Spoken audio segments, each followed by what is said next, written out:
Hola a todos y bienvenidos a una nueva edición de nuestro programa educativo Perspectivas 360 High Volume HDF. El día de hoy tenemos la oportunidad de hablar del repaso, vamos a hacer un repaso completo a la evidencia de esta terapia de High Volume HDF y vamos a aprovechar el conocimiento de un colega ya, del doctor Leonardo Hernández. Él es nefrólogo colombiano, amplísima experiencia y conocimientos en hemodiafiltración. De hecho, fue el director médico de la primera clínica que Colombia desarrolló hemodiafiltración con muy buenos resultados durante algunos años, no diremos cuántos para no desvelar la edad. Además, está complementando su formación con un máster en Economía de la Salud y actualmente es compañero mío del equipo médico de Fresenius Latinoamérica. Para mí es un gusto. Bienvenido, Leonardo, que estés este día con nosotros. Muchas gracias por la bienvenida. Entonces, el día de hoy vamos a ver evidencia de esta terapia, que yo me voy a atrever y a lanzar a decir que creo que ahora que estamos en 2025 la evidencia es abrumadora. Así que, por favor, Leonardo, muchísimas gracias por estar aquí con nosotros y por acompañarnos en este repaso de la evidencia. La audiencia es toda tuya. Bueno, buenas noches o tardes. Primero que todo, muchas gracias por la invitación. Y, pues, como decía Ana, vamos a hablar un poco de la evidencia internacional y de Latinoamérica con respecto a la terapia de High Volume HDF.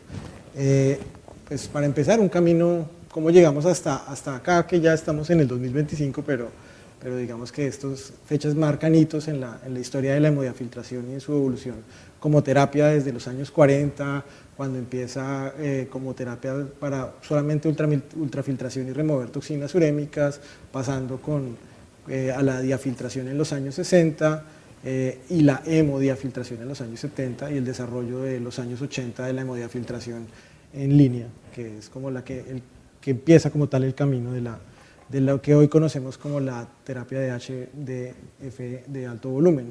Y vamos trasegando durante todos estos años a empezar a sumar evidencia con los diferentes estudios, el Contrast, el Turkish, el SHOL, Frenchy y para terminar con el Combines, que es como la cereza del postre en la evidencia actual en hemodiafiltración. Entonces, pues, digamos que los primeros grandes estudios son estudios de cohorte, estudios retrospectivos o la mayoría o prospectivos de carácter observacional. Obviamente, pues, estos estudios tienen una gran validez externa, pero no tienen tanta validez interna, pero son las primeras muestras de la hemodiafiltración. Se avisoraba como una terapia prometedora que quizás iba a cambiar los desenlaces fuertes en los pacientes con enfermedad renal crónica que requerían una terapia de reemplazo renal. Los primeros, pues, es el DOPS, el Riscavit, que son como los, digamos, más famosos, pero están enumerados acá, que comparaban la hemodiálisis, ya sea de bajo flujo o de alto flujo, con la hemodiafiltración, en ese entonces pues, denominada hemodiafiltración en línea, sin ponerle el alto volumen que va a aparecer a posterior, con un gran número de pacientes y ya desde ese momento empezaba a verse que había desenlaces adecuados en cuanto a mejorías de sobrevidas, más o menos en el DOPS encontramos 35% y en el Riscavit 22% de mejoría en sobrevida. En este estudio tercero acá, el de Bosch, colaboradores lo comparan, pues digamos que es una comparación diferente con técnicas diferentes y tal vez por eso se sale un poquito de la tendencia que es más o menos 20 a 30% de reducciones de mortalidad. Pero pues en sí ya empieza a visorarse como una terapia que impacta de manera positiva la sobrevida de los pacientes que requieren terapias de reemplazo renal. Tenemos de estos el primero de ellos, el DOPS, que pues toman como referencia la hemodiálisis de bajo flujo contra las diferentes terapias, ya sea hemodiálisis de alto flujo, y ya las comparan con HDF, digamos de baja eficiencia en ese entonces denominada, estamos hablando del año 2006, ¿sí? Que era menos de 15 litros versus hemodiálisis de alta eficiencia que era más de 15 litros. Y ya al pasar, digamos, de los 15 litros de límite, empezamos a ver desenlaces con reducciones hasta de 35% en la mortalidad, o sea, ORs de 0,65. Ahí empezamos a mirar y a ver una tendencia que se va a ir aclarando y que le va a dar después el nombre a la terapia ya definitivo, que es alto volumen, ¿no? Como al incrementando el volumen convectivo, pues obviamente aumentaremos todo el transporte convectivo y esto impactará la mortalidad de los pacientes. Entonces, desde acá ya lo empezamos a ver, que es claro aquí cómo cambia de ser bajo volumen, no significancia estadística, 7%, a pasar a un alto volumen ya con 15 litros de convección a 35% de reducción de mortalidad. Eso es lo que se ve con significancias estadísticas, ¿no? Y lo vemos también en el Riscavit, que es un estudio que sale en el año 2008, que básicamente lo que hacen es comparar hemodiálisis con bicarbonato versus hemodiafiltración, pero con bolsas, y con hemodiafiltración en línea. Básicamente hasta la aparición de la hemodiafiltración en línea, el limitante para dar una mejor dosis convectiva era el volumen que podíamos sustituir. Lo hacíamos con bolsas, que era bastante difícil, y la hemodiafiltración en línea dispara la terapia y podemos sustituir mucho más, dar mucho más dosis convectiva, y eso es lo que se empieza a ver en la evidencia reflejado, ¿no? Y como en este estudio, comparando las curvas de sobrevida de la hemodiafiltración en sí, yo aquí lo más importante que destacaría sería con bolsas y en línea, que claramente empieza a verse que es superior a la hemodiálisis aún de alto flujo, es como al dar una dosis convectiva más alta, en este caso se dieron 23 litros, los impactos en la mortalidad cardiovascular y de todas las causas siguen demostrándose lo mismo, ¿no? 22% en este estudio Riscavit. Y así vamos transitando por este camino de evidencia y encontramos como registros nacionales o registros de diferentes prestadores de diálisis empiezan a mostrar lo mismo, ¿no? Reducciones en este caso del REIN, 23% de todas las causas, de mortalidad cardiovascular en 34%, y es como la misma tendencia, entre 20, 25, 30%, igual en este estudio del registro australiano y neozelandés, vemos como más o menos el 22% de reducción de mortalidad en cardiovascular, y los japoneses que hacen como lo sabemos en hemodiafiltración, pero en modos predilución, valga la pena ahorita destacar que casi todos los estudios están hechos en posdilución, no en predilución, pero los japoneses hacen predilución, también ven lo mismo, ¿no? Pero pues básicamente la conclusión es impacto en la mortalidad. Pero obviamente hasta acá había detractores de la técnica por las características de diseños de estudios, ¿no? O sea, eran estudios retrospectivos con mucha validez externa, como lo mencioné ahorita, pero con poca validez interna, que digamos que a los que les gusta mucho la epidemiología y la estadística los hace débiles metodológicamente. Pero para eso viene lo que sigue, ¿sí? Que es básicamente, pues aquí otra vez, antes de descubrir el registro de Euclid, 37%, o sea, más es un registro de una base de datos de pacientes en diálisis, también ve aumento de la mejoría de la mortalidad, y ya viene lo que viene lo en la que le segunda. gusta a los estadísticos Sí. y a los epidemiólogos, los prospectivos controlados aleatorizados. Que todo esté bajo control. Y pues como todo en la vida no puede ser bajo control, y aquí también todavía hay detractores de la terapia. Y entonces vienen 4 estudios, 3 que miden realmente el desenlace, es medir mortalidad, y uno que de manera indirecta termina midiendo lo mismo. Y esos 4 estudios son en este orden, ¿no? Contrast, Turkish, SHOL, que es el estudio catalán, y el French.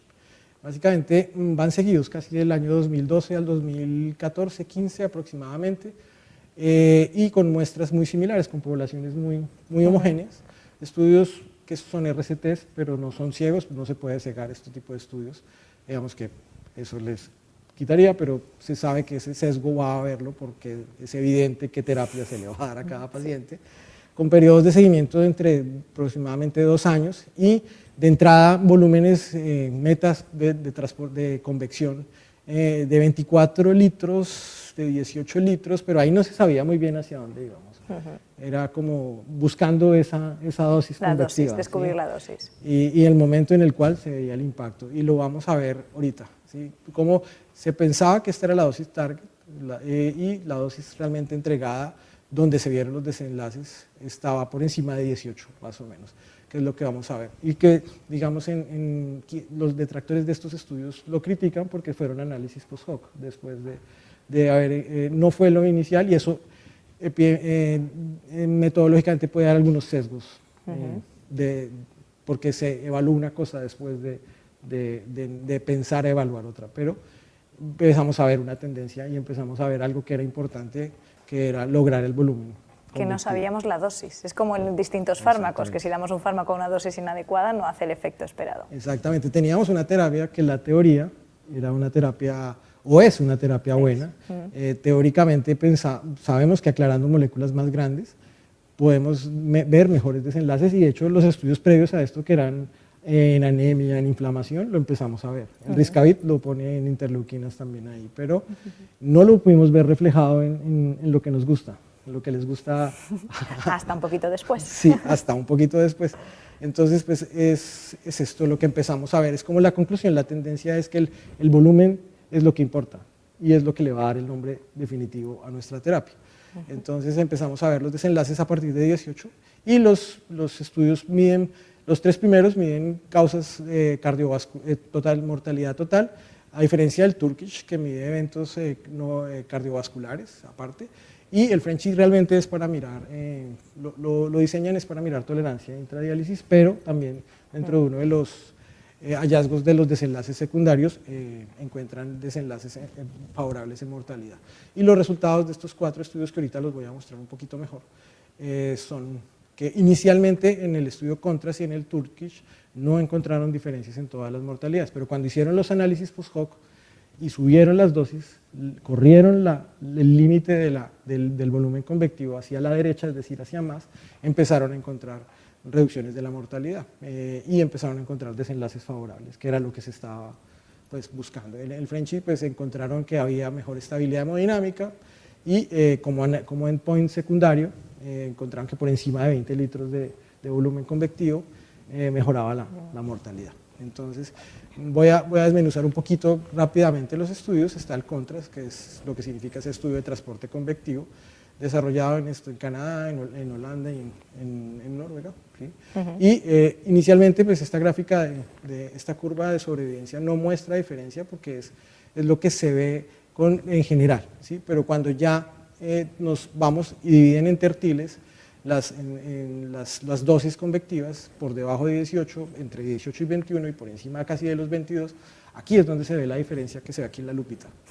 Como vemos que a la cruda y ajustada las mortalidades están en reducciones de alrededor de 30-35%, y con significancias estadísticas que se ve aquí en las probabilidades, en las P's. Entonces empezamos a ver que sí hay realmente mejoría en los desenlaces. Y como pasamos al siguiente estudio, que es del 2013, que es el Turkish, con un número similar de pacientes, con una sobrevida muy similar en unas dosis bajas, sin significancia estadística, pero cuando nos corremos otra vez a la derecha, y trazamos ese límite aquí, ellos lo trazan en los 17.4 litros, sí que vemos que se abren esas curvas de sobrevida y pues aquí hay reducción de mortalidad 46% y en cardiovascular 71% con significancia estadística.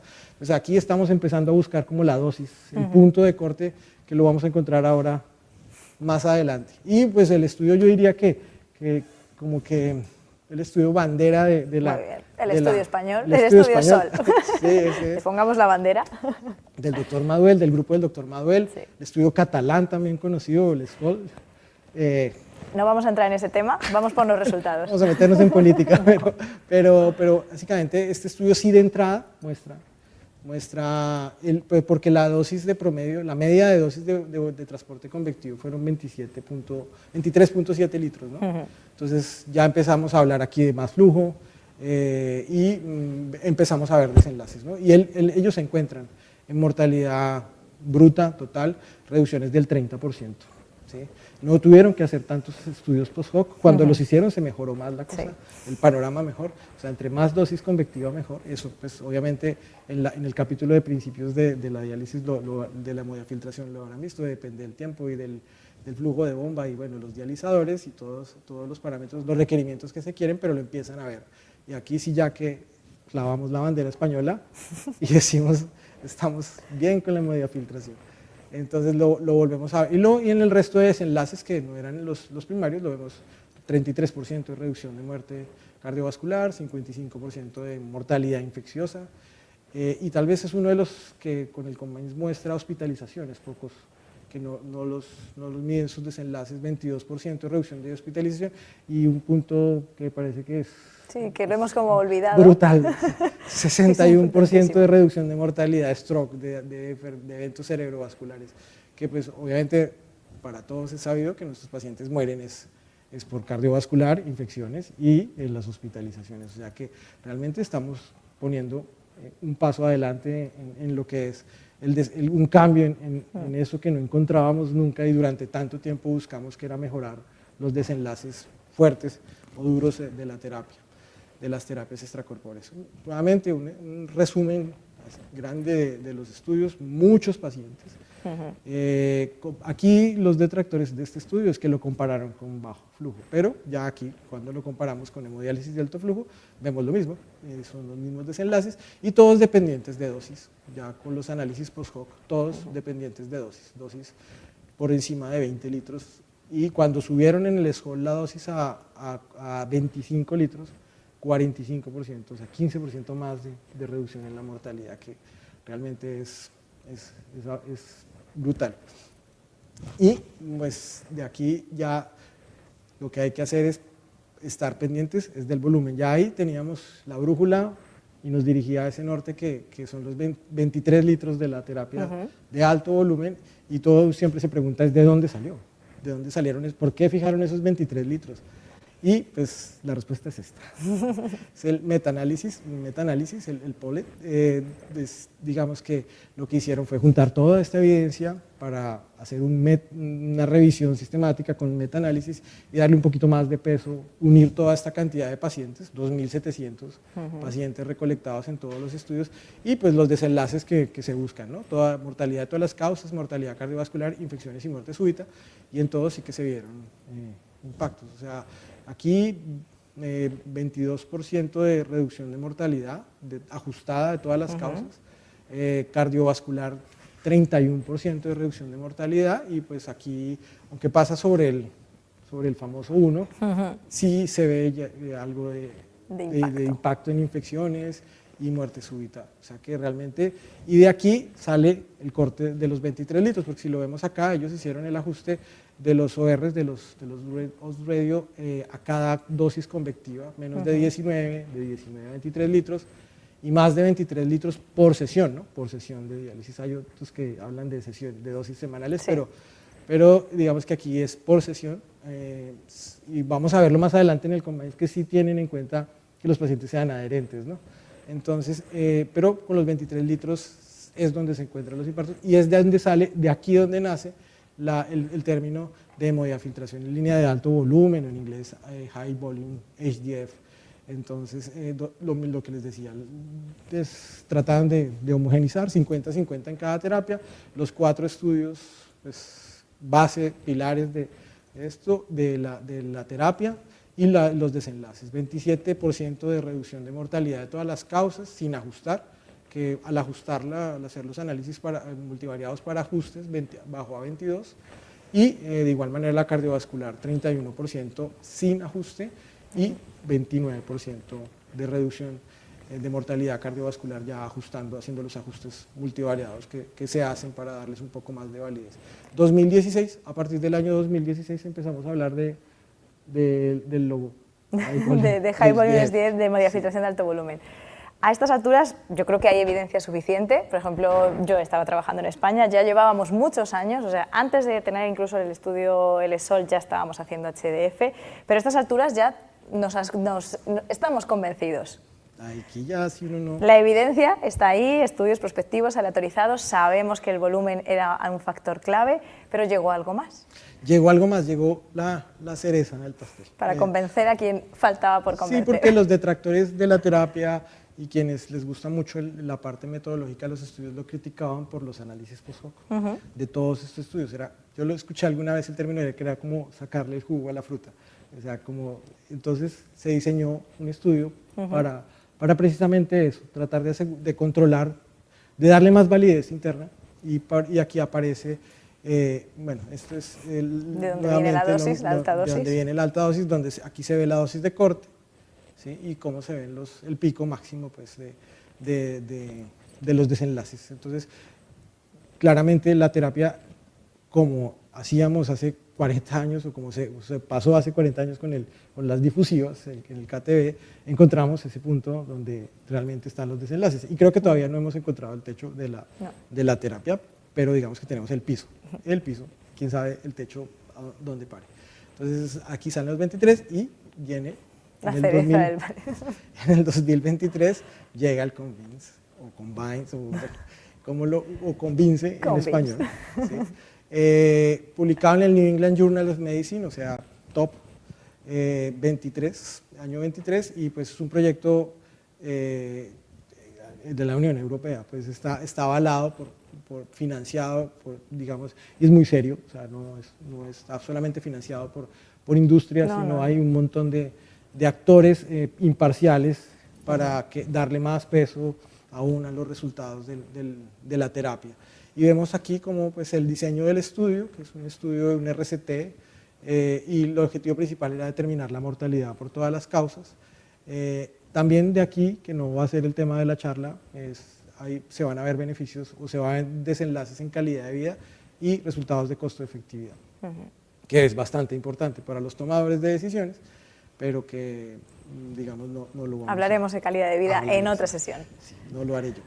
61 centros, 8 países europeos, aquí lo vemos, y básicamente eran 1.360 pacientes randomizados 1 a 1, obviamente no los pudieron cegar, HDF versus hemodiálisis, y la idea era lograr sí o sí los 23 litros. Esa es la diferencia con sus antecesores, que pues dieron la base para esto, fueron como los patriarcas de la hemodiafiltración. Y aquí sí se trató de evaluar, fue los 23 litros versus el HDV de alto flujo. Pues el desenlace primario que buscábamos, mortalidad de todas las causas, y el resto que eran mortalidades especificadas, cómo le iban los trasplantes, calidad de vida y costo efectivo. Eso es, digamos que como los objetivos. Todos estos países participaron en Europa, todas estas clínicas de todos estos prestadores participaron, y también estuvo pues, Julius Clinical, que todas estas organizaciones académicas y proveedores de diálisis estaban, o sea que no fue de una marca, sino de una terapia. Eso es. Evaluar una terapia, no una marca. Una colaboración internacional, y pues pasó lo que tenía que pasar. El análisis mostró básicamente reducción en 23% de mortalidad en todas las causas. O sea, se presentaron 21.9% de muerte por cualquier causa versus 17.3% en HDF de alto volumen, que equivale a un OR de 0.77, que equivale a un 23% de reducción de la mortalidad a los 2 años y medio de seguimiento. Eso fue lo que se vio en tasas, representado en ORs, y que tiene significancia estadística. La dosis convectiva que se logró en promedio fueron 25.2 litros y ellos sí que lograron los 92% de cumplimiento. O sea, de conseguir el volumen. Conseguir el volumen. Y era de hecho uno de los criterios de exclusión, ¿no? Los pacientes que no fuesen adherentes o que no llegasen a la meta los excluían del estudio. Porque pues, querían demostrar la dosis convectiva, el volumen convectivo. Y claramente la terapia tiene una meta, no es simplemente conectarlo en la máquina, y sino pues, llegar a esa meta para ver los desenlaces, que fue lo que durante mucho tiempo, a veces, durante las primeras 2 décadas del siglo sucedió, ¿no? Que no se sabía cuál era esa dosis y por eso es que los estudios eran tan diversos y había muchos críticos de la terapia, pero aquí sí ya se logró lo que se quería. Entonces, esto fue lo que encontraron en las curvas de sobrevivencia, lo siguieron a 3 años, quién sabe si el seguimiento es más prolongado, probablemente esto se siga abriendo más, y pues fue 23% de reducción de mortalidad. Hay otras cosas que evalúa el estudio que no las voy a mencionar ahorita, sino este desenlace duro, 23% de mortalidad. Y cuando hicieron, digamos que los análisis multivariados, vieron que, digamos, que todos se beneficiaban, pero bueno, algunos grupos más que otros, los más jóvenes, y ahí es cuando hablan quizás de la terapia, empezar a personalizarla y dirigirla a objetivos, que es como la tendencia. Ahora ya sabemos que tenemos, ahora vamos a dársela de pronto a algunas personas de primero, o eso todavía está por escribirse. ¿Sí? Grupos mayores y grupos menores. Menores de 50 años mayores sí que tenían, digamos que, mucho más beneficio de la terapia. También con enfermedades como diabetes, que no tuviesen diabetes, mejor beneficio. Los anúricos, ahí también se encontró esto, y básicamente eran como los grupos más importantes de pacientes que se beneficiaban aún más de esta dosis convectiva, de esta terapia. Y pues lo que mencionaba, ellos alcanzaron en el 92% de los casos el cumplimiento de la dosis convectiva esperada, es decir, más de los 23 litros, y por eso es que se encontraron estos resultados. O sea, era básicamente diseñado para saber que esta terapia, denominada de esta manera, que son 23 litros, tenía los impactos que esperábamos tener y que ya habíamos previsto previamente. Bueno, el KTB realmente es historia. Como saben todos, el aclaramiento de moléculas pequeñas es difusivo, pero pues claramente es mejor. Es redundante hablar de KTB. Sí. No nos interesa, pero pues para quienes todavía les inquieta, mejoró. Se veía en todos los estudios, no, y en este no era la excepción.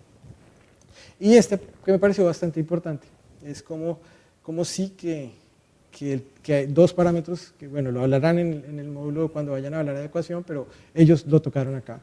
Es como el tiempo y el flujo de bomba, el tiempo es básico y el flujo es básico. Son fundamentales para conseguir el volumen. Y lo pusieron acá. Sí. ¿Sí? O sea, para lograr los 23 litros, si tú haces 3 horas y media, vas a tener menos porcentaje. Lo verde es lo que lo logra.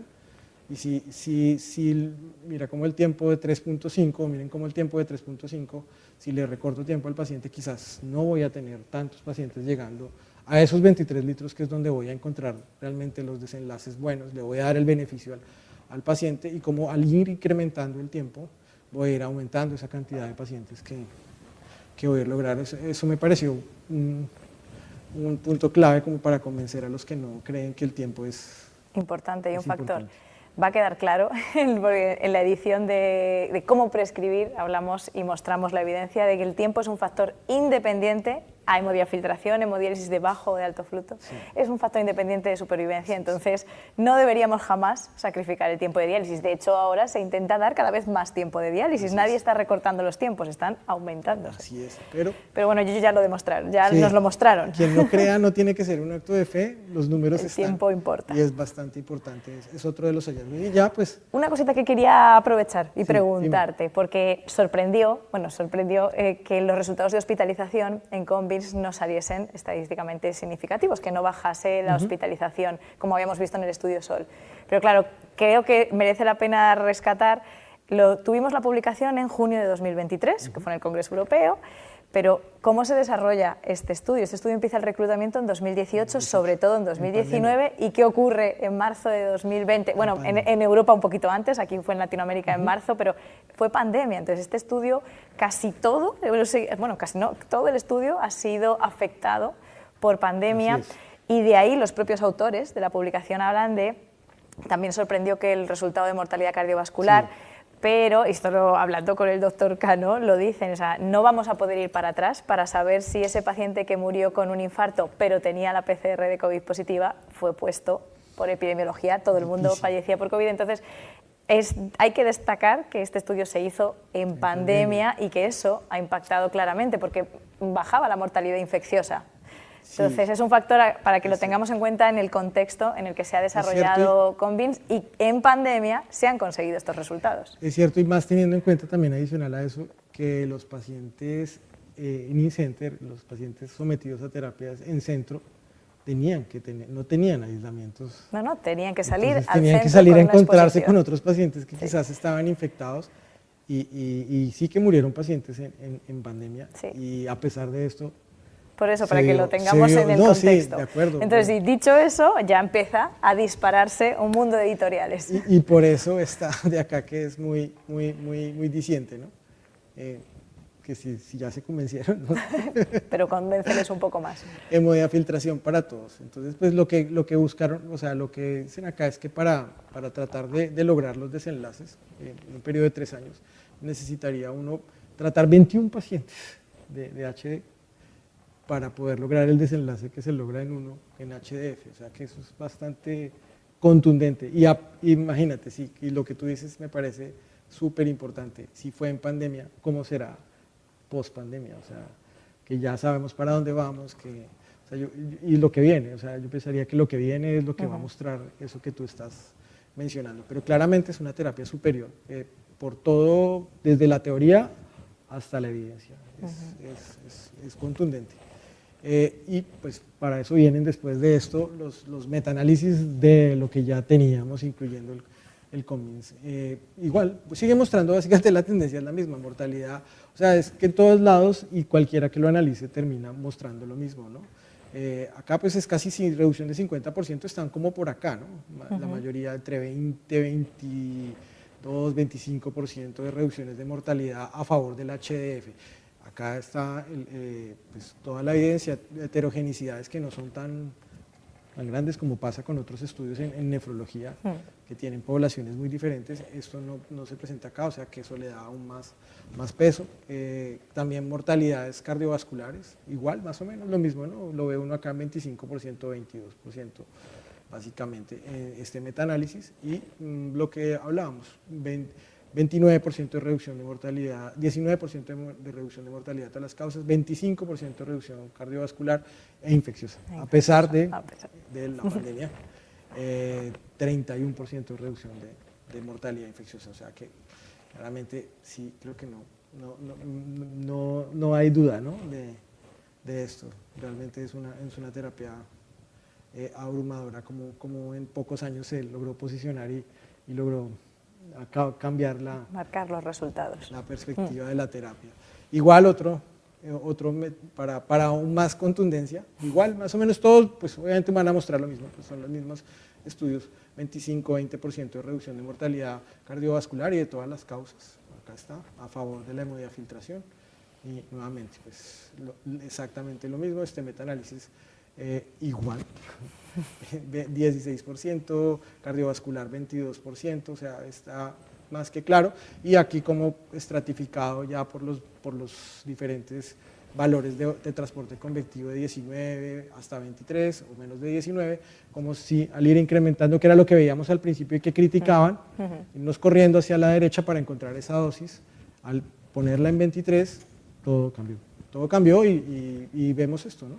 Esto me parece cardiovascular, aquí en este metaanálisis casi 42% de reducción de mortalidad cardiovascular. Además, este metaanálisis está muy bien diseñado porque coge todos los pacientes, incluidos Convince, y hace un análisis individual de los datos, y fíjense cómo sí se muestra la reducción de la mortalidad, también la cardiovascular. Sí, está publicado en The Lancet en noviembre del año pasado. Acá está, sí. Peso estadístico importante. Es abruma, o sea, es muy contundente. O sea, realmente no hay mucho más que uno pueda decir para los que no creen, y pues básicamente lo mismo de lo mismo. Entonces, pues el consenso europeo ya pone la terapia como debería ser la que se debe hacer. O sea, no debería uno hacer hemodiálisis, debería hacer hemodiafiltración. Pero pues los resultados objetivos se logran nuevamente por encima de los 23 litros y todas las conclusiones del grupo de trabajo de UDIAL. Reducción de mortalidad de todas las causas, reducción, parece, pues nunca ponen, no aseveran, pues obviamente son estadísticas y números que a veces pueden haber sesgos, pero sí que es mortalidad por todas las causas, parece reducirla, infecciones y hospitalizaciones también, a pesar de la pandemia, que se nos cruzó la pandemia, sino tal vez sería más contundente, eventos cardiovasculares y no muerte y mejor tolerancia, que lo mostraba uno de los estudios que mirábamos antes, el Frenchy, que tolerancia hemodinámica, calambres y eventos intradiálisis, sí que se reducía. Calidad de vida, que pues no lo vamos a hablar ahorita, y en niños, que empieza a haber como una tendencia en cuanto a su crecimiento y todo eso. No soy experto en niños, pero los niños crecen. Los niños crecen y se vuelven adultos y los vamos a recibir. Entonces, sí, también en niños hay evidencia de que la terapia tiene buenos desenlaces en niños. Básicamente lo mismo, entonces pues casi todos los estudios, digamos, cuando uno hace un estudio buscaría que tuvieran validez interna, y fue lo que nos hemos acogido, ¿no? A la validez interna de los estudios, es decir, los RCTs y todos estos estudios que están perfectamente diseñados, y se ha sacado los de validez externa, pero sumándolos creo que sería aún diferente, porque los validez externa tienen mucha importancia para, por ejemplo, para los estudios de economía de la salud, que son estudios en que los desenlaces sí son de la vida real. Y tenemos una publicación desde principios de este año de la vida real con un número muy importante de pacientes que muestra los resultados. Entonces, que lo tienes, creo, ¿no lo mostrarás? Seguro. Entonces, pues básicamente es que todos los desenlaces y que pues básicamente la terapia debe ser adoptada como terapia extracorpórea. Es eso. Entonces, pues la superioridad de cualquier técnica viene a confirmarse cuando se demuestra la disminución de la mortalidad con referencia a las otras técnicas de referencia. Esta siempre fue comparada con la hemodiálisis convencional, ya se fuese de bajo flujo y después de alto flujo, y demostró ser superior a su competidor inmediato. Entonces, pues, y el futuro, pues es esto. Este estudio está en curso. ¿Sí? El único que nos falta, con resultados de mortalidad. El estudio británico. Entonces, pues esperemos a ver qué pasa, pero creo que no va a haber nada diferente, sino mejor a lo que ya veníamos, ¿no? Desenlaces primarios, mortalidad y hospitalización, secundarios, mortalidad por todas las causas, infecciones y mortalidad cardiovascular. Costos, que es importante, pues es una terapia más costosa, pero quizás quizás no, es más efectiva, y invirtiendo la misma cantidad podemos obtener mejores resultados. Tendremos que esperar el resultado que yo creo que... Finales de este año. Este estudio también estaba en paralelo a Convince, pero también le afectó la pandemia y ellos sí que han retrasado la entrega de resultados. Finales de este año o el año que viene. Esperemos a ver. Pero, pues está por ya... Aquí buscan menos, ¿no? 21 litros semana. Y listo. Y en Latinoamérica, pues no nos podemos quedar atrás. No. Y hay muchas publicaciones y grupos empujando cada vez más publicaciones. En Latinoamérica llevamos muchos años haciendo esta terapia. Yo diría casi 15 años haciendo esta terapia. Pues mira, la primera máquina llegó, que es curioso, a México en 2005.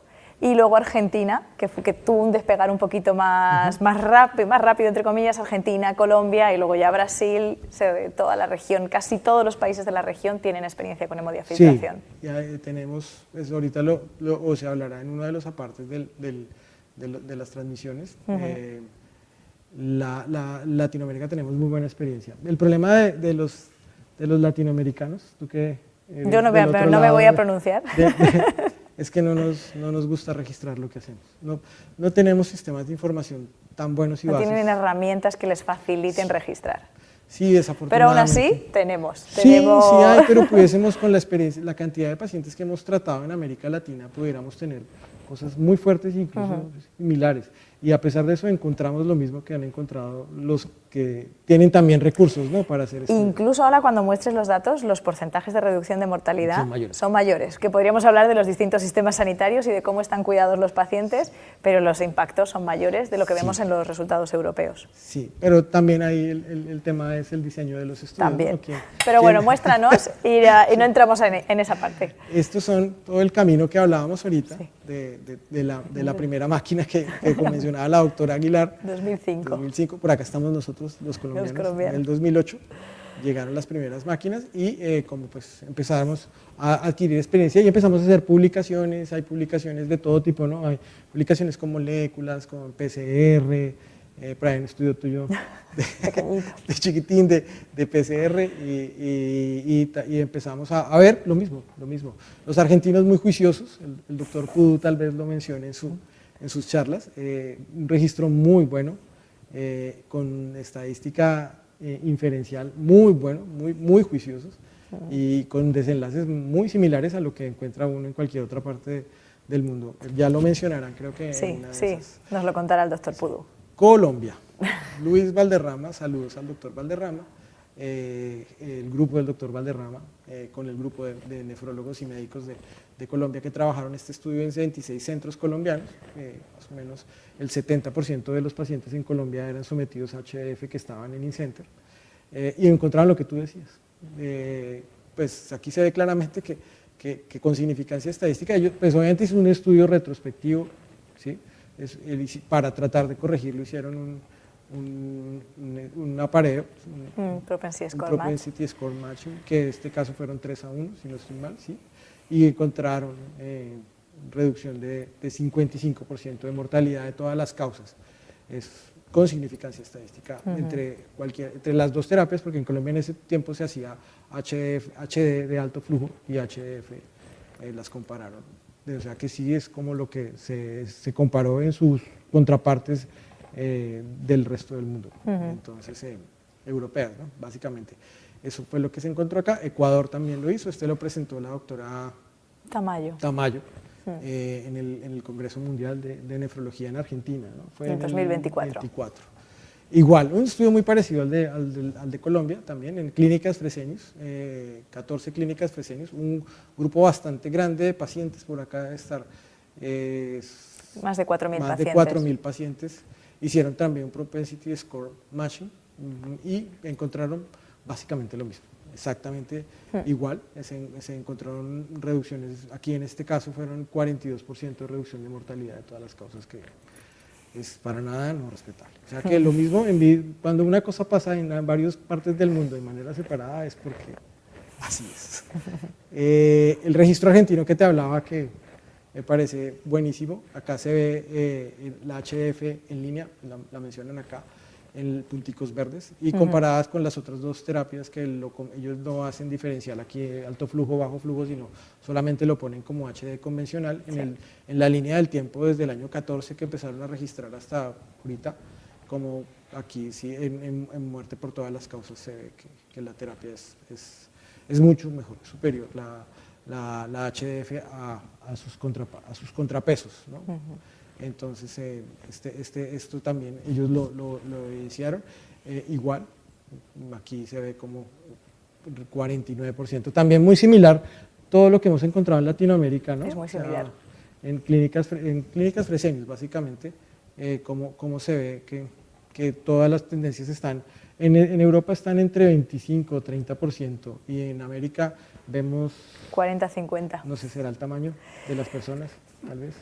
Quizás de la dosis convectiva. Podemos especular, podemos especular de cuál es los más pequeños, bueno, a los 23 los argentinos litros. No son más pequeños. Bueno, sí, el resto del norte sí. Pero sí, básicamente son los mismos, ¿no? Mismos hallazgos. Y Brasil, este es del año pasado. Sí.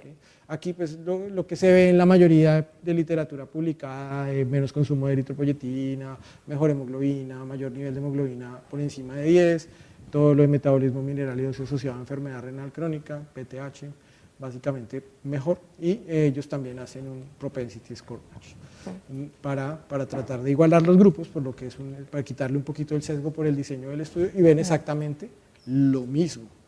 lo mismo, pero ellos sí encontraron mayores Un reducciones. impacto tremendo. Casi 70%, casi 68%, con significancia estadística.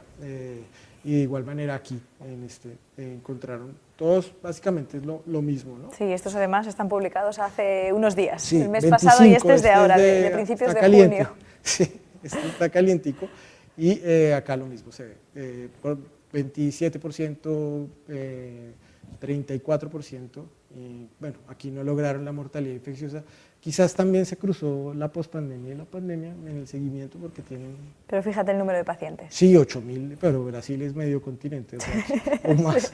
Sí, pero o sea, es casi la tercera parte de, lo que, de los metaanálisis de Europa, sí, acá metidos en Brasil. Entonces, pues yo no creo que haya mucho más que decir. Y acá está la doctora Aguilar, que... Una experiencia muy chiquitita. Pero también demostraste... No, demostré que se podía hacer en el país, sí, era el objetivo de esta publicación. Sí, ¿no? Y que sí que encuentras cosas acá, ¿no? O sea, de reducciones de beta-2-microglobulina y la parte inflamatoria, que es lo que al principio se decía que era lo que impactaba la mortalidad. Y de hecho, pues la beta-2 está lineal, la mortalidad al nivel con mortalidad y pues obviamente el estado inflamatorio. Entonces, pues, y por último, esta es una iniciativa que tú lideraste en América y a la cual nos invitaste a muchos a participar y donde tenemos algunos nuestro nombrecito puesto, que es este suplemento que salió el año pasado en la revista latinoamericana de nefrología de la SLAN y es todo dedicado a HDF y ahí pues te haces un capítulo de análisis de la evidencia muy bueno. Y otros más, hablamos de desde anemia, la base de las hasta experiencias, sí. Niños, embarazadas, está todo tocado. Se los recomiendo, está libre. Está libre, por supuesto. Es el primer suplemento del año 2024 de la revista latinoamericana, la Sociedad Latinoamericana. Muy bueno, quien quiera aprender hemodiafiltración no lo tiene que hacer en inglés, lo puede hacer en español y lo puede hacer en este suplemento. Realmente hasta acá está lo último, falta los del 25, que es tal vez es lo que falta, pero es muy bueno y es una iniciativa que te felicito y te agradezco por habernos invitado a muchos a participar y a compartir. Fue un gusto. Nuestra experiencia en esto. Listo, y pues un resumen final, ¿no? O sea, de todo el trasegar que hablábamos. Y Fíjate que el doctor Cano fueron las primeras publicaciones y nos vuelve a hacer una revisión. Bueno, además de cantidad de revisiones que ha hecho el doctor Cano y de publicaciones, porque es uno de los padres, si no el padre, padre y el padrino de la hemodiafiltración, con el que ha hecho una revisión narrativa este año, haciendo un repaso absoluto de la evidencia. A mí me gusta mucho este gráfico. Sí, pues es que es muy claro, ¿no? O sea, aquí se ven todas las flechitas para abajo, que a los que les gusta es impactante, todos, es ese pasar por la historia de la hemodiafiltración, como la gráfica que veíamos al principio, como la terapia, y fue lo que nos pasó a muchos haciéndola, no sabíamos al principio, sí sabíamos que iba a irnos, nos presentíamos que nos iba a ir mejor, vimos que nos iba a ir mejor, pero no le pudimos poner números hasta cuando apareció todo esto y sí que ya después nadie nos pudo decir que no era mejor. Entonces esto es esto, y son muchísimos pacientes tratados en todo el mundo, registrados y no registrados, cosas en literatura gris que están por ahí, que también muestran lo mismo. Entonces, es contundente y los que amamos esta terapia, pues sabemos que no estábamos equivocados cuando la hicimos, la practicamos y lo vimos en nuestros pacientes en el día a día. Entonces, pues nada, muchas gracias a ti por la invitación. No, muchísimas gracias, Leonardo, por este repaso tan minucioso de toda la evidencia que tenemos hasta ahora, que yo siempre... Bueno, son palabras del doctor Maduel de una de sus publicaciones del año pasado, la evidencia a día de hoy.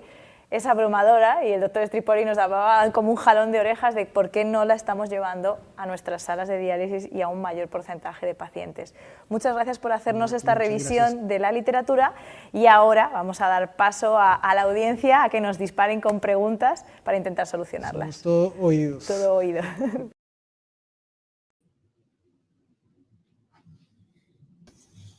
Bueno, ya están llegando, Leonardo, las preguntas, así que voy a empezar a disparar, porque hemos hecho yo creo que esto viene porque hemos hecho un repaso, has hecho un repaso importante en población general, pero ya y hemos dicho algo así como una perlita, nos están preguntando qué tenemos de respaldo de resultados en poblaciones un poquito distintas, como por ejemplo las embarazadas y los niños.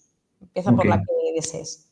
Bueno, primero que todo, hola, de nuevo. En embarazadas y en niños hay evidencia. En niños la evidencia muestra que los niños crecen a unas diferencias pues, muy diferentes, valga la redundancia, con respecto a su contrapeso en niños que están HD. De hecho, también se menciona que los pacientes niños pediátricos que deban estar en una terapia extracorpórea deberían estar en HDF, no en HD, para mantener curvas de crecimiento adecuadas, más todos los beneficios que mencionábamos anteriormente. Y la otra población importante son las embarazadas. Digamos que hay evidencia también en embarazadas que se puede usar.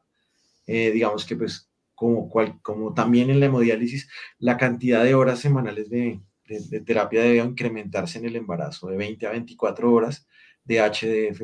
Han mostrado que los embarazos llegan a buen término con niños de buen tamaño y pues existe también evidencia en esas dos poblaciones que quizás son de interés y no se tocan tanto en los estudios grandes de lo que hemos revisado, ¿no? Pero sí que hay evidencia también de Fíjate, seguridad. Ajá. no, perdóname que te interrumpe porque o sea, déjame añadir, que pensaba que el audio se me ha ido, que en Chile por ley y por norma, los niños que hacen tratamientos extracorpóreos hacen hemodiafiltración con seguridad absoluta y con crecimiento, porque crecen a la talla esperada según la talla de sus padres. Y en embarazadas, pues por suerte no hay tanta evidencia, pero aprovechando que hay una pregunta diciendo ¿dónde puedo ver la revista?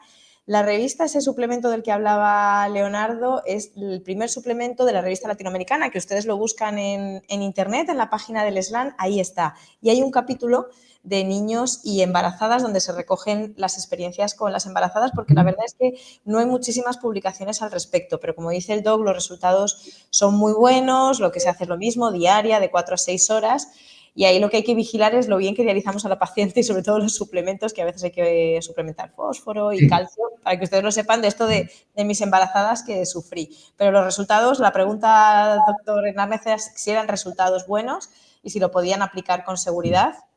sí, se puede aplicar con seguridad.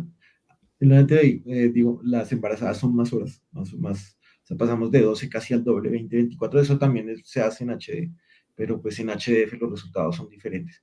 Y pues eso es lo que dices de los suplementos de vitamina D para defectos vitamina B, perdón, para defectos del tubo neural y todas estas cosas, igual, ¿no? Igual o sea, hay que suplementarlos. Pero sí, la evidencia muestra eso.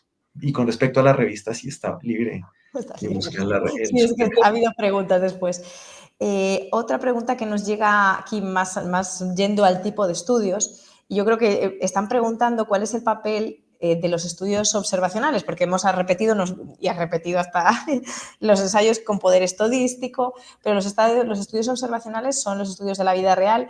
Yo creo que, y hacen un comentario, porque, por ejemplo, el consenso europeo solo tuvo en cuenta los ensayos clínicos aleatorizados e incluso hay una publicación después que dice qué pasa con los estudios de la vida real, porque si leen esa publicación, si ven el consenso europeo, habla de no disminución de las hipotensiones intradiálisis, que es algo que sí se ve, que se vio en el estudio SOL, pero que sí se ve en los estudios observacionales. Entonces, tu opinión, además porque tú tienes conocimientos en epidemiología, en costo-efectividad, que tiene un máster el doc, entonces tu opinión sobre el papel que deben jugar los estudios observacionales a la hora de introducirlos en guías o consensos. Bueno, pues digamos que los estudios, como lo mencionamos en la charla, los bonitos, los que nos gustan a los nefrólogos y a todo el mundo en general, son los RCTs. ¿Qué significa la validez interna? Es decir, qué tan controlable sea un estudio internamente, eso es lo que significa, que le reduce el número de sesgos y los resultados los hace, digamos que numéricamente y estadísticamente más fuertes. Eso desde el punto de vista de validez. Pero eso no significa que los estudios observacionales no sean importantes, porque tienen a diferencia de los RCTs, tienen mucha validez externa, porque digamos que están con muchos ruidos de la vida real, eso es lo que hace referencia. Entonces, sí que ambos estudios son importantes para protocolos, para sumar evidencia y sumar peso estadístico, peso epidemiológico para elaboración de guías, para elaboración de protocolos, para recomendaciones y graduación de acuerdo a las escalas estas de grade, que son la forma de clasificar la literatura. Y adicional a esto, los estudios de validez externa, como son los observacionales que mencionábamos, sí que son muy importantes, por ejemplo, en el campo de la economía de la salud para la toma de decisiones, porque no se controla tanto, está más sujeto a lo que pasa en realidad, y son estudios que sirven para hacer estudios de costo-efectividad. Por ejemplo, en algunas técnicas de modelización son estudios muy buenos porque expresan los desenlaces de la vida real y lo que ocurre realmente en la vida real. Entonces, sí son importantes ambos estudios, uno no excluye al otro, y son representativos de ciertas poblaciones que a veces no se evalúan en los estudios súper controlados, ¿no? Perfecto. Justo como hay preguntas y relacionando, hablando de costo-efectividad, nos plantean qué implicación tiene la evidencia que ha salido en costo-efectividad del estudio CONVINS y cómo podría impactar en toma de decisiones políticas de implementación de esta terapia. Ok, el estudio Cummings tiene, lo que tú mencionas y lo hemos mencionado en la charla, un brazo o uno de los objetivos fue el tema de que hablamos de mortalidad, otro fue lo de calidad de vida que habló el doctor Pedreros en la sesión pasada, o lo van a hablar en una de estas, y es la parte de costo-efectividad. Digamos que la terapia demostró que si es costo efectiva, o sea, es más costosa, pero sí es más efectiva. O sea, eso se divide en, cuando uno va a hacer una evaluación de costo-efectividad, la ubica en cuadrantes. Hay unas terapias que están en el cuadrante superior derecho, que uno se ubica en un plano cartesiano, en el cuadrante 1 como superior derecho, que son más costosas, pero son más efectivas. Es la hemodiafiltración en el COMIS muestra que está en ese cuadrante, sí es más costosa, nadie va a decir que no es más costosa, pero los resultados son mejores, son más efectivos. Y esos resultados se miden por años de vida. ¿De cuáles? Los qualis, los famosos qualis, que son los años de vida en calidad ganados, sí, los años de vida ganados en calidad de vida. La terapia para obtener un año de esos es más costosa, pero es más efectiva. Ahí, digamos que eso es para los estudios, es un estudio que se hace en una zona del mundo que es Europa, quizás donde los sistemas de salud son más poderosos y económicamente son zonas más ricas, y quizás esa terapia para ese medio sea, digamos, a pesar de ser más costosa y más efectiva, pues ellos estén dispuestos a pagarla. Por eso la importancia de hacer estudios de costo-efectividad en las diferentes áreas del mundo, porque pues digamos que esos resultados no se podrían extrapolar a Latinoamérica, donde son otras las realidades de los sistemas de salud y las realidades económicas. Entonces digamos que cada país o cada sitio debería tener un estudio de costo-efectividad. Los que se han hecho, que yo conozco en diferentes zonas, han mostrado lo mismo. Incluso en Chile se hizo hace poco, ustedes lideraron una iniciativa, en Colombia se hizo un protocolo ahí de un estudio, y muestran lo mismo, que son costo-efectivas. El tema ahí es que son más caras, es más efectivo, son costo efectivas, están ubicadas en el cuadrante superior derecho, y ahí lo que se tiene que tener en cuenta es qué tanto el sistema de salud está dispuesto a pagar. Si está por debajo de ese umbral de disponibilidad a pagar, que es más o menos 2 a 3 veces el Producto Interno Bruto per cápita, si está por debajo de ese umbral, quizás el sistema de salud del país esté en disposición de pagarla y la puede implementar con una tarifa diferencial. Pero digamos que la mayoría, no es mucha la evidencia, digamos que en esta primera parte, como hemos visto de estos años, nos hemos ocupado de generar evidencia para posicionar la terapia en el principal desenlace, que es mortalidad, y todo el resto de cuestiones de calidad de vida y todos otros desenlaces, pero ya ahorita se vienen todos estos estudios de costo-efectividad, hay alrededor de unos 4 o 5 publicados que yo conozca, y cada vez aparecen más y más locales para ir ya para que localmente los sistemas de salud y los tomadores de decisiones puedan adoptar esta terapia a unas tarifas diferenciales que le permitan, pues, sea brindada para los diferentes sistemas de salud. No sé si con eso respondo. Sí, yo quiero aprovechar, porque esto es una llamada de atención que nos hizo el doctor Stripoli en una publicación, y es que los nefrólogos somos muy conscientes de la carga económica que supone la enfermedad, porque la hemodiálisis supone una carga, además de la carga de mortalidad para nuestros pacientes. Nosotros somos muy conscientes en general, los nefrólogos, de los costos, y somos los primeros que nos ponemos las barreras. Pero yo siempre le pongo el ejemplo, y es una cosa que repito hasta la saciedad últimamente, es Cuando para los cardiólogos surgió la posibilidad de solucionar los infartos con angioplastia, se dejaron hacer fibrinolisis y se recupera muchísimo mejor la función cardíaca y evidentemente es más caro y se demostró que es costo efectivo. Y claro, yo siempre digo que nuestros pacientes de nefro son muy discretitos porque ellos van muriendo muy poquito a poco, no es como el cardiópata del infarto que claro, es muy dramático. Entonces creo que tenemos que hacer un cambio, tenemos que hacer un switch todo el equipo nefrológico, los médicos, las enfermeras, todos, porque somos los primeros que nos estamos poniendo las barreras de costo, ¿qué cuesta más? Esto es una inversión en salud, todo lo que sale, que es mejor, cuesta más, pero como en la vida decidimos si invertimos o no. Entonces esto es lo que está dispuesto a pagar cada país. Entonces me parece que este es un foro y además tenemos muchas personas escuchando en el que tenemos que cambiar todo el mundo nefrológico y dejar de ponernos esa barrera de que esto es más caro. Esto es una inversión como todo lo que se hace en salud. Y los pacientes han demostrado disminución de mortalidad, pero sobre todo muchísimo impacto en calidad de vida, que tendremos una sesión solo, y había muchas preguntas, tenemos una sesión solo para hablar del impacto en calidad de vida. Entonces aprovecho estos minutos para cambiemos y no nos pongamos nosotros la barrera del costo, porque ya nos la van a poner los administradores. Y entonces ahí incluso nos preguntan ¿qué otros beneficios? Y aprovecho, Leonardo, ¿qué otros beneficios? Vale, baja la mortalidad, mejora calidad de vida, mejoran los qualis, pero ¿qué otras cosas, qué otros impactos podemos utilizar, qué otros argumentos para empezar a hablar con las aseguradoras que nos hacen esta pregunta directamente? Todo lo que es mortalidad pues en general la cardiovascular también se impacta, las hospitalizaciones, que lo mencionábamos también, bueno, calidad de vida, lo mencionabas tú. Adicional a eso, digamos que hipotensiones intradiálisis, estabilidad hemodinámica durante la sesión de diálisis, el síndrome de túnel del carpo. Bueno, eso va pegado a calidad de vida, menor consumo de eritro, poyetina, estimulantes de la eritropoyesis, mejores niveles de hemoglobina y todo eso pues va atado a calidad de vida, ¿no? A lo que el paciente refiere de su percepción de sentirse, esos promos que tienen los pacientes, esos resultados medidos reportados por los pacientes, ¿no? Básicamente eso podrían ser los otros desenlaces, la corrección del estado inflamatorio.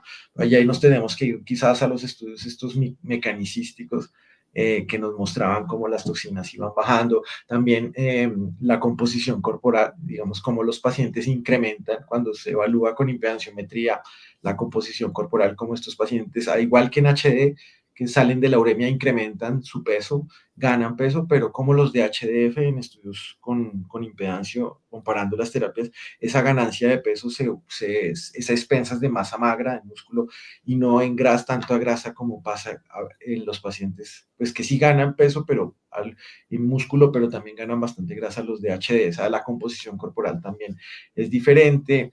El apetito, pues el fósforo baja porque las eliminaciones de fósforo son mayores, quizás no se ve representado así en el fósforo sérico porque los pacientes les da más hambre y comen más. Eso sería los desenlaces que podríamos también ver adicionales que se han visto reportados desde hace 25 años en la literatura. Y lo que mencionabas de sistema de salud, tal vez lo hemos hablado un par de veces, es que es pagar más por más. Y cuando yo quiero cambiar el carro, la casa, pues me toca invertir más para tener algo mejor. Entonces, si eso es lo que yo quiero, tendremos que pagar más por más. Vamos a hacer algunas preguntas de modalidad, aunque lo hablaremos en la próxima sesión, que ya les invito 23 de septiembre, pero por ir quitando dudas, plantean estudios sobre resultados en las distintas modalidades. Si existe algo en mix, que muy poquito, y comparativa entre pre y post dilución. No conozco comparando cabeza a cabeza pre y post. Hay los japoneses son los que tienen los desenlaces en pre, pero no conozco yo, no sé si tú conoces estudios que comparen cabeza a cabeza ambas modalidades, digamos grandes. No los conozco. De mix menos y de mid dilution menos. Digamos que casi todos están hechos, por no decir más del 95% en post dilución. Habrá ya situaciones especiales y ciertas cosas en las cuales no se puedan la post, bueno, en fin, eso ya lo hablarán ustedes en otra sesión de las modalidades, pero casi toda la evidencia está en post dilución. Sí, no hay enfrentados en resultados duros, lo que hay es en eliminación de toxinas, siendo más eficiente la post por el consumo y por la eliminación y el aclaramiento, pero no en resultados duros, no hay comparativas. El doctor Operti, al que aprovechamos y saludamos, tiene 2 preguntas. Te voy a hacer la primera, que la resolvemos en la próxima, pero vamos a ir adelantando. Objetivo, 23 litros sí o sí, o hacemos algún ajuste por superficie corporal. Hay que hacer ajustes, por supuesto. De hecho, ya está, ¿no? Recomiendan 12.5 por superficie corporal, ¿cierto? Es litros por metro cuadrado de superficie corporal, de 12 a 13 más o menos el rango, sí que lo deberíamos hacer, pues se empieza a hablar, ya estamos refinando, eso es como los refinamientos de la terapia, ya sabemos que sí, ya sabemos el límite, quizás no sean 23 litros para todos por el tamaño, lo hablábamos en la sesión, y ahí tendremos que abrir una discusión más grande, pero sí que dicen que los 12.5 litros por tamaño, normalizados, ¿no? Al tamaño. Sí, de hecho, lo que se está intentando cuando planteamos siempre los 23 es que queremos que los resultados sean fáciles de obtener. O sea, el objetivo es realizar la terapia de la mejor forma posible, pero si ustedes trabajan en niños, por supuesto hay que hacerlo por superficie corporal, o si tienen pacientes en los extremos muy grandes o muy pequeños, hablábamos de 12,5, 13, 13,3, o sea, que ahí es lo que debemos rondar de objetivo por metro cuadrado de superficie corporal. Así que listo. Otra pregunta, Doc. Tengo 2 que me quedan por ahora, así que si quieren que sigan haciendo preguntas. Y nos preguntan que cuál es su opinión entre los estudios comparativos en cuanto a los resultados de la hemodiafiltración en línea de alto volumen o la hemodiálisis expandida, la utilización de dializadores de medio cutoff. No hay evidencia para poder hablar de eso con respecto a, o sea, hemodiálisis expandida se debería comparar con HD de alto flujo. O sea, hablando desde la evidencia actual. Me refiero, no voy a ser riguroso en decir que basados en evidencia, no hay estudios que comparen cabeza a cabeza la HDF con la HD, digo grandes, tal vez haya algunos de 20 o 30 pacientes, pero no, eso no tiene mucho poder estadístico. Grandes comparando cabeza a cabeza no hay, sí que hay 3, que tú los mencionaste en muchas de tus charlas, que los he escuchado y los he leído, comparando HD de alto flujo versus expandida con una, digamos, superioridad. Yo pienso que en este momento se puede hablar de la expandida versus la HD de alto flujo, basados en la evidencia. No se puede hablar de HD versus HD expandida versus HDF porque no hay evidencia que compare, y pues a la luz de la evidencia no hay nada ahorita superior a la HDF. No sé si más adelante vaya a aparecer algo, pero en este momento no se puede llegar a esa conclusión de compararlas y decir que es superior por la parte, o sea, las defensas de esos argumentos son netamente mecanicísticas y ni siquiera por ese lado no se aproxima una a otra porque tienen 2 principios diferentes a pesar de que se le quiera poner más transporte convectivo a la expandida, no es lo mismo. Son 2 terapias que hasta en la forma de hacerse son diferentes. Eso es lo que yo podría decir. Estoy de acuerdo en cuanto a la evidencia, es algo objetivo. Y quiero solo aprovechar para decir, para cualquier terapia que la permeabilidad sea superior a la hemodiálisis de alto flujo, las guías ISO nos hablan del requerimiento de líquido de diálisis ultrapuro. 947. Perdónenme, no sé, es muy importante destacar esto porque se requiere calidad de agua y calidad de líquido de diálisis para cualquier terapia por encima del alto flujo, ¿de acuerdo? Porque la retrofiltración está ahí en alto flujo, está en hemodiálisis expandida, entonces ese requerimiento en calidad, que es un requisito por la seguridad de nuestros pacientes, está ahí. Quería preguntarle, Doc, otra cuestión, efectos adversos, contraindicaciones, ¿hay algún paciente que no debería hacer hemodiafiltración de alto volumen? Yo diría que no, estaría contraindicada en ninguno, está indicada en todos. Tal vez habría que tener cuidado con las dosis de los anticonvulsivantes, algunos anticonvulsivantes que no se unen tanto a proteínas y tendríamos que ajustar dosis para que no convulsionen los pacientes por el aclaramiento de los anticonvulsivantes. Tal vez un acceso vascular muy deficiente que no termine dando el flujo de bomba adecuado, pero ni siquiera los catéteres hoy en día se consideran una contraindicación, o que uno no tenga las condiciones técnicas para hacer HDF, me refiero en calidad de agua y estas situaciones, hablaría de que está indicada para todo el mundo, si hay el recurso, debería hacerla. Así sea con menos dosis convectiva, pero va a tener algo de de beneficio. No sé si me escapa alguna contraindicación, pero en este momento no lo tengo en mente, no hay contraindicaciones. No. Entonces, en el mundo ideal hacemos un cambio, una evolución tecnológica que en algún momento nos llegará, pero sí que nos están llegando preguntas de algunos lugares donde ya existe pues, ciertas máquinas para hacer hemodiafiltración, otras para hacer hemodiálisis convencional. ¿Qué recomendaría, según la literatura y la evidencia científica, qué pacientes podríamos priorizar a la hora de elegir cuáles serían nuestros primeros en la lista para poder priorizar? Nuestros primeros en la lista quizás sean pacientes jóvenes que lleven mucho tiempo en la terapia y no tengan posibilidad de un trasplante. Podríamos dejarlos, las poblaciones diabéticas, quizás pacientes cardiópatas, podría ser otra población a priorizar. Niños, sí deberían estar, sí que requieren. Obviamente la entrada, la terapia de los niños no es la entrada del HDF, se puede, pero si van a pasar a HDF, a una extracorpórea, deben estar sí o sí en HDF por temas de crecimiento, de lo que hablábamos ahorita. Esas serían las poblaciones a priorizar si uno tuviese que optimizar recursos. Perfecto. Ojalá no tuviésemos que priorizar y tuviésemos recursos para aplicar la terapia. Muchísimas gracias, doctor Hernández, por este repaso a la literatura científica, a los resultados de una terapia que, si todos los que estamos aquí queremos hacer medicina que tenga mejores resultados para nuestros pacientes, esta terapia nos va a ayudar a tener mejores resultados en nuestros pacientes. Así que muchísimas gracias por este repaso en resultados duros, en el desenlace primario, que es mortalidad. Gracias por la inversión de su tiempo, por el compartir conocimiento. Muchísimas gracias a los que están detrás en la parte organizativa y muchísimas gracias a todos ustedes por estar aquí, por invertir este ratito con nosotros para actualizarse y ganar argumentos a la hora de poder implementar esta terapia cada vez a más pacientes.